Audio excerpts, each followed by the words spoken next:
नमस्कार. शासन 4 यूट्यूब चॅनलवर आपलं सर्वांचं खूप खूप स्वागत आहे. तर आताच्या घडीची सर्वात मोठी खुशखबर म्हणजे राज्य सरकारी कर्मचाऱ्यांना 58% महागाई भत्त्यासह 8 महिन्याची थकबाकी मिळणार. शासन निर्णय निर्गमित त्या संदर्भात एपिसोडच्या माध्यमातून संपूर्ण अपडेट सविस्तरपणे पाहण्याला सुरू करूया. राज्य शासकीय कर्मचारी व इतर पात्र कर्मचाऱ्यांच्या अनुज्ञेय महागाई भत्त्याच्या दरात दिनांक 1 जुलै 25 पासून सुधारणा करण्याबाबत महाराष्ट्र शासनाच्या वित्त विभागामार्फत दिनांक 25 फरवरी 2026 रोजी महत्त्वपूर्ण शासन निर्णय निर्गमित करण्यात आलेला आहे. शासन निर्णय राज्य शासकीय कर्मचारी व इतर पात्र कर्मचाऱ्यांना अनुज्ञेय महागाई भत्त्याच्या दरात सुधारणा करण्याचा प्रश्न शासनाच्या विचाराधीन होता. शासन असा आदेश देत आहे की दिनांक 1 जुलै 25 पासून 7व्या वेतन आयोगानुसार सुधारित वेतन संरचनेतील मूळ वेतनावरील अनुज्ञेय महागाई भत्त्याचा दर 55% वरून 58% करण्यात यावा.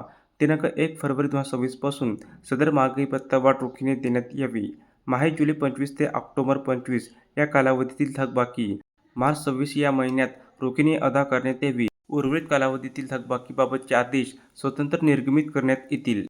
महागाई भत्त्याची रक्कम प्रदान करण्यासंदर्भातील विद्यमान तरतुदी व कार्यपद्धती आहे त्याच प्रकारे यापुढे लागू राहील.